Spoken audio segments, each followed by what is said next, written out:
Alice has influenced my life by just being there for me to talk to about anything that I need to talk to her about. She's always full of kindness, not too opinionated at all.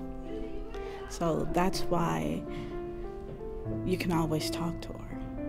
She knows how to listen.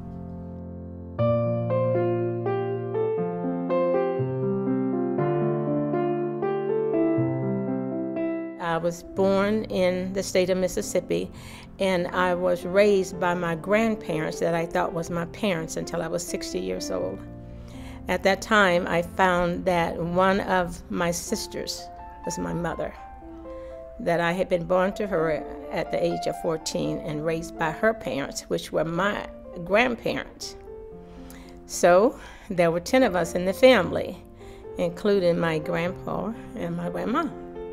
And my grandfather was murdered during the 60s, during the riots. Well, maybe not riots, but during the trouble that they were having during the civil rights movement. And that was he died in 1949. I have 5 children, 13 grandchildren, and 13 great-grandchildren. And most of my children, if I can just tell you, Reverend Baber is my oldest son. It's the one that we met here. Dr. Willie Baber is my middle son. He lives in Boise, Idaho. He's a professor of anthropology. My middle boy is Minister Jerry Baber, who also lives in Boise, Idaho. And I have 2 girls, Elois Horn, who is a certified nurse's assistant, and I have my baby daughter is Sherry Ashley, and she's a cosmetology, and they're all in Boise, Idaho. The faith that I practice is Christian faith, and I attend church at Christian Fellowship Ministry Church, where I sit as pastor.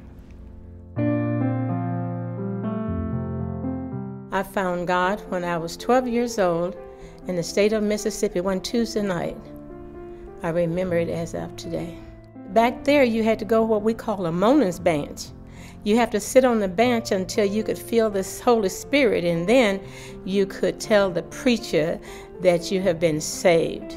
Then you go and he shake your hand and he have you to pray with him and all that stuff. And then they take you to the water and baptize you, and then you are a Christian. I was brought to Interfaith by a man named Jack Dixon. I was preaching at his church, which is Allen Chapel AME Church. And after the message, he asked me if I would go down to 2222 K Street and meet the ladies there. And I asked him why. He said, "'Cause you're that kind." So I went there, and I felt loved by everybody that was there. We were there from different nationalities, and we shared prayers and conversations about our beliefs, and it was just awesome. And that's where I met the Reverend Kay Daly, that I think so much of, and have been working with her in different arenas. And then the Unification Church, I have gone to their church. Actually, I'm singing that this weekend.